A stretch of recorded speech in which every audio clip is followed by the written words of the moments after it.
University students. The Vice Chancellor, University of Benin, the Dean of Students, I don't know any other person that's on the IPM. Let me just say protocol during of that, really of that. My former NAM president, of course, Aruna Kadu,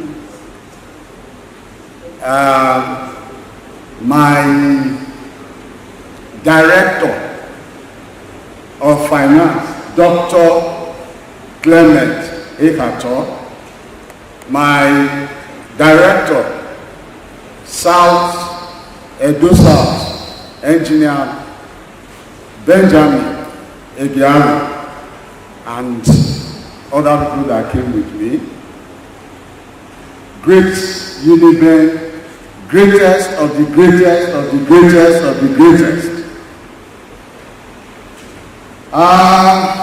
Each time Ubong's name is mentioned, I found it very difficult to control my emotions,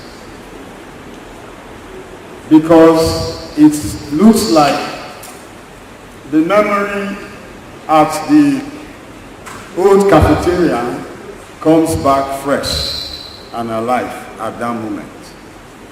So I have often struggled to coordinate my mental faculty each time that name is mentioned and this assignment like this is given to me.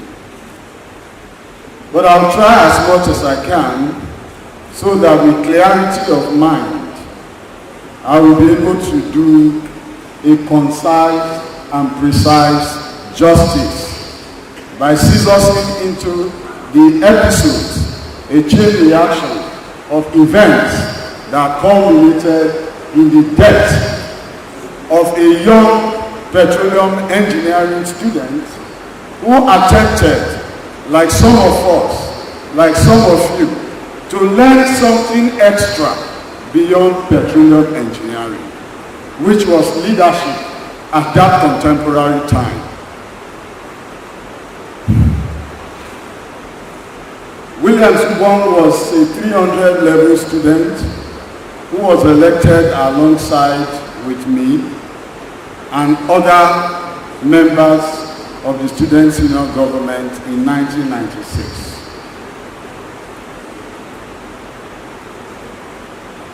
Ubong and I came from the camp they used to call Christian Community Camp. Because on campus those days, I don't know what it is now, we had different political umbrellas based on different ideological beliefs. So for those of us who came from the Christian community, we were often known as very peaceful, but I was different. I must confess, even now, I was different. I was one person who didn't believe in pacifism. And some of you will not know the meaning of that. Pacifism simply means you do nothing, and you just encourage the peace of the mosquito and his victim. Where we tell the victim to hold his peace, while mosquito is given civil liberties to suck his blood. I never believed in that. Ubong also believed in what I believed in. You can protest, but you will protest non-violently. This was our beliefs. We were students of Martin Luther King Jr. in the US. That when something is wrong, you should not keep quiet. But your noise should not be so loud than to destroy the environment or destroy the people who live in that environment. So, it was the story of increase of school fees. Williams and I and other members of the ESCO were running the S.U.G as normal. And I think students were not on campus at that point in time. But there were stories about the government of Sani Abacha proposing to increase school fees. We didn't know the amount. There were different, stories going everywhere. And NANS, which was later under the leadership of Haruna, contacted us in University of Benin that there was going to be a meeting here on campus to discuss the possibility of resisting the federal government intended proposed school fees increase. So we had to draft a letter seeking approval from the University of Benin for such a meeting to hold here. To the best of my knowledge, I was the one who dictated the content of that letter to William Ubong, and he wrote the letter and we submitted it to the university authority. And after a while, I got a message. Those days there were no GSM, so you can't say I got a call. I got a message from late Professor Oshiobugie. He later became Vice Chancellor of the University of Benin. Professor Oshiobugie was Dean of Students at that time, informing me that the Vice Chancellor, then Professor Engr Michael wanted to see me urgently. He took me along, we met the Vice Chancellor, and the Vice Chancellor was very, very angry. I think part of his anger was that the letter, contained certain strong words and stuff like that. And I appealed to the Vice Chancellor to calm down. I confess that I was the one that dictated the content of the letter, and that all we needed was permission to have a space. But he was very angry, not with me, but William Ubong, and I was wondering, why? Well, I tried to plead all I could, and he used the word, I'll deal with Ubong, until myself and the dean left his presence. I later learned that Ubong himself was summoned to the same office. William Ubong came to me almost about night that same day and was feverish. He told me he was scared. He said he was threatened by the VC. I told him, Williams, if you want to take my advice, don't panic by what has happened. Because for me, if you are afraid in your heart, then you become vulnerable to any other thing.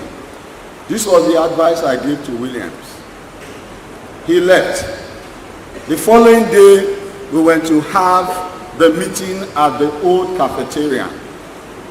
And that meeting, if my memory serves me well, was scheduled to take off exactly the same time you called this meeting, 11 o'clock. Well, it didn't start today, African time. I was to travel to Lagos. I took the S.U.G vehicle to somewhere around Ubong to have it fixed. And when I noticed that it has gone past 11, I started getting ready to come back. On getting to cafeteria, somebody ran in front of me to say, Mike, don't enter here, don't enter. William Ubong has been stabbed. He's been stabbed. We don't know whether he's going to survive. He's been taken to UBTH. I went to UBTH. Williams was wearing blue jeans, top and trousers. Williams was already stone dead. And Williams was already put in mortuary. Came back to the venue. Every other person has dispersed. A few people were hanging around. They told me that one Mr. Tano was also stabbed. I went back to the hospital. I saw Tano. He was in a pool of blood, but he was being treated. I think he was on his left hand or he was on his right hand. And a lot of student union people who were around were with me. And then somebody whispered to my ears, look, I know the people who did this, and I'll give you information right away. Dragged me somewhere, gave me names, and instantly we went straight to the director of SSS. Then they used to call him director of SSS. Now they call him director of DSS. We went straight to the commissioner of police and reported this. At the commissioner of police office, as I was about leaving, a police officer came after me and said, Mike Osho, you better find your way out of this city within the next day, otherwise you'll be dead like your secretary. I didn't run out of town. Immediately I got that information. I actually stayed around Benin, and then I had the security committee when I was president. I had intelligence committee when I was president. Those who were around when I was president recall that before I was S.U.G President, cult groups used to kill themselves every other day. They would kill one at Kosodi, they would kill one at Usasoge, zip quarters, we used to call it, doctor's quarters, just like that. So when I became president, put these committees in place in line with my experience, because I was the son of a soldier. I grew up in a barracks, and I understood military intelligence and all of that. Put these committees in place, and that stopped almost about when I was elected. It stopped. So I had those people working with me, but those people, after I think about 2 days, came back to me, brought newspaper. I had been declared wanted by the police. So I had no option but to run out of this state. I ran to Lagos. I was somewhere around Festac.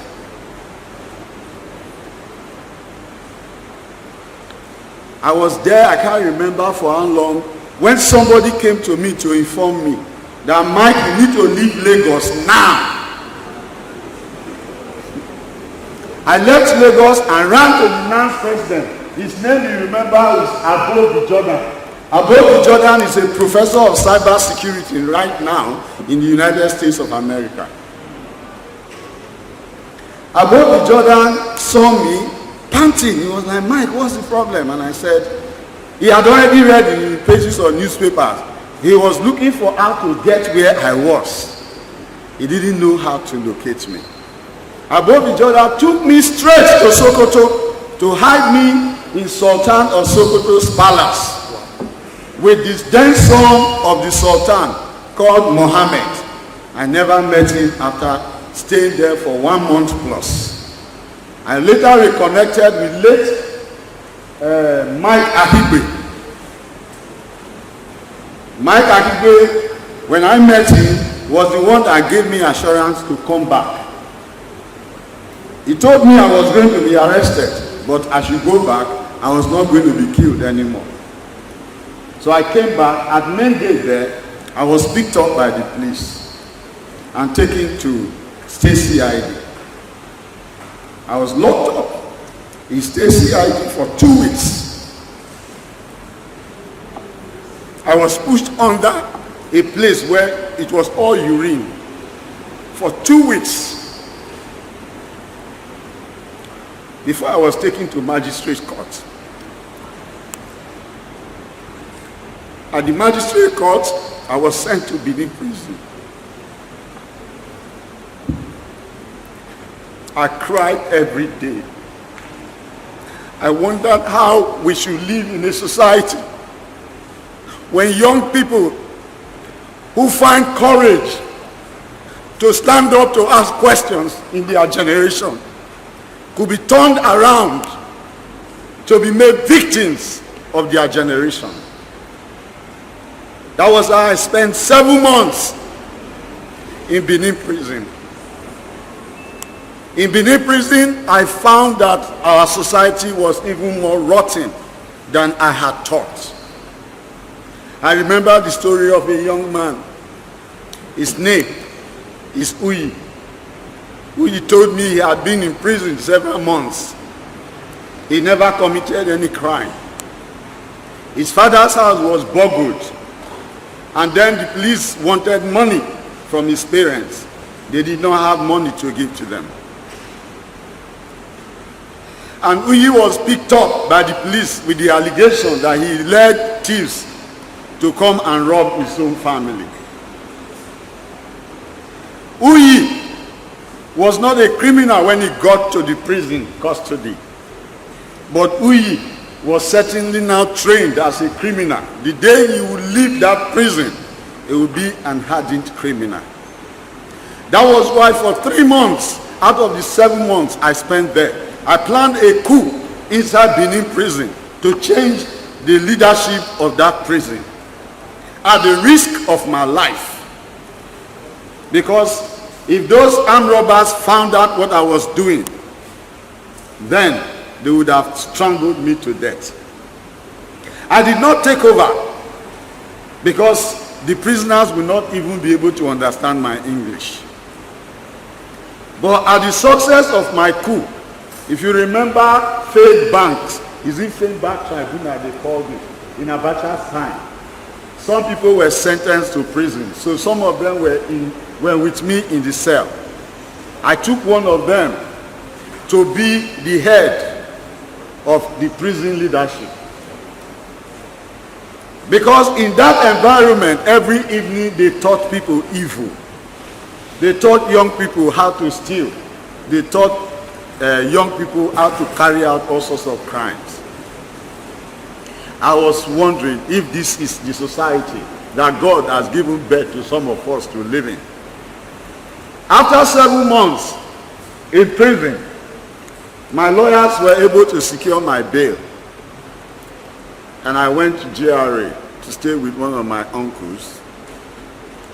Of course, before that time, my escrow had been dissolved by the university authority, and I was suspended from this university indefinitely.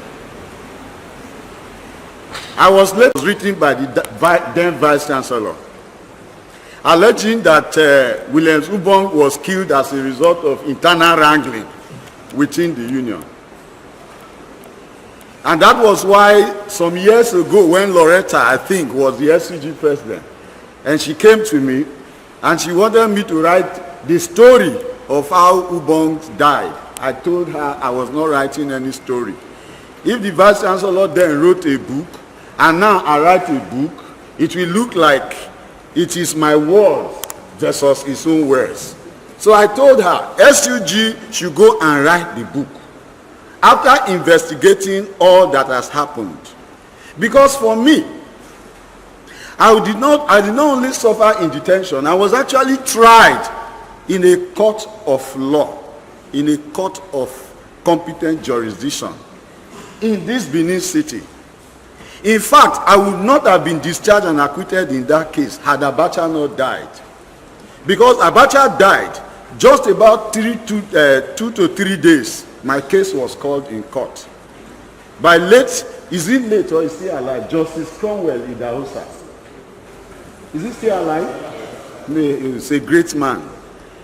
He was the one that discharged and acquitted me. As he read the judgment, I cannot remember verbatim the things he said. But I cried the way I have cried here now. I was crying as he was reading the judgment. I recall he said things like this: why do we live in a society that when the ruling class will find any young one, any youth who find courage to differ with them because he's unable to collect their bribe, they will rather slate him for death.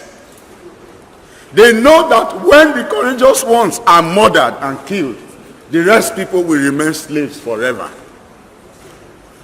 And the man got me discharged and acquitted.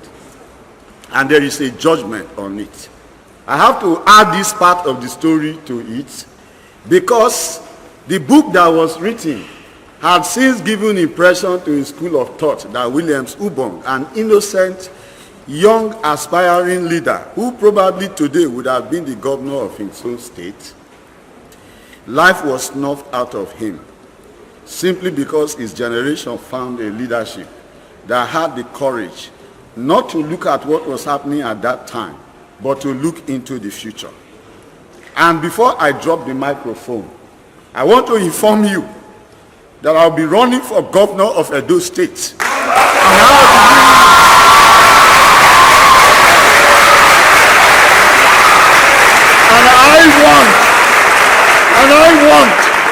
And I want to be governor in this state, so that I can prove a point that you can be in leadership without being corrupt.